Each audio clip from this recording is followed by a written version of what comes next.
इस दुनिया में जब भी हमारा किसी बड़े बंदे से कांटेक्ट होता है, प्रेसिडेंट है, प्राइम मिनिस्टर है, तो हम बड़े खुश होते हैं, बहुत खुश होते हैं कि अब हमारे सारे काम इसके थ्रू निकल आएंगे।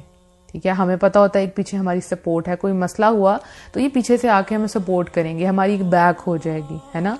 तो हम बहुत ज़्यादा उन पर डिपेंड करना शुरू कर देते हैं कि अब ये हमारे काम निकलवाएंगे। तो बेसिकली जब हम उन पर डिपेंड करते हैं तो हम कमज़ोर हो रहे होते हैं। तो ये लोग आपके काम करने पे कादिर नहीं है जब तक अल्लाह ना चाहे। ठीक है, और वैसे भी लोग इस दुनिया में कब किसी का काम करते हैं? जब उनको भी उससे कोई फ़ायदा पहुंचने वाला हो, या उसके करीबी हों, रिश्तेदार हों, दोस्त हों, और ये भी ऑल टाइम हमारे पास अवेलेबल नहीं होते। जैसे एक बादशाह है, उसने अपने दरबार के बाहर दरबान बिठाए होते हैं, तो पहले आपको उनसे इजाज़त मांगनी पड़ती है, फिर आप बादशाह तक पहुंच सकते हैं और आप अपनी जो भी आपकी रिक्वेस्ट है आप उस तक लेके जाएंगे। आप डायरेक्ट नहीं जा सकते, आप आसानी से नहीं जा सकते। इसी तरह से अब आपको सेक्रेटरी से बात करनी पड़ती है, राइट, और फिर आप अपना मसला उनके पास लेके जाते हैं। लेकिन जितना जितना हम किसी पर डिपेंड करते हैं, हम उतना उतना कमज़ोर होते जाते हैं।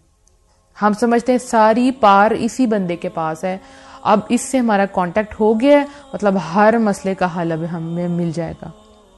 लेकिन ये दुआ सीरीज के बाद इंशाअल्लाह आपका एक ऐसी हस्ती के साथ आपका कनेक्शन जुड़ने वाला है जिसके कब्जे में ये सारे बादशाह हैं, जिसके कब्जे में सारे प्रेसिडेंट्स हैं, राइट।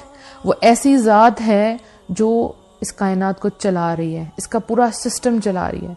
ये वही कायनात जिसमें कई लोग बादशाह बने हुए हैं, फिरौन बने हुए हैं, इन सब की जो लगाम है ना वो उस रब के हाथ में है। ठीक है, ऐसी ज़ात जो किसी को अता कर दे तो कोई रोक नहीं सकता। जिसको अल्लाह अता करना चाहे, सारी कायनात के लोग, सारी पार्ट्स, सारी ताकतें मिल जाएं तो वो रोक नहीं सकती जिसको अल्लाह अता करना चाहता हो। और जिसे अल्लाह रोक ले कोई चीज़ कि वो उसके लिए नहीं है और अल्लाह उसको नहीं देना चाहता, तो पूरी कायनात क्यों ना मिलके कोशिश कर ले, उसको वो चीज़ नहीं मिल सकती, कोई उसको अता नहीं कर सकता।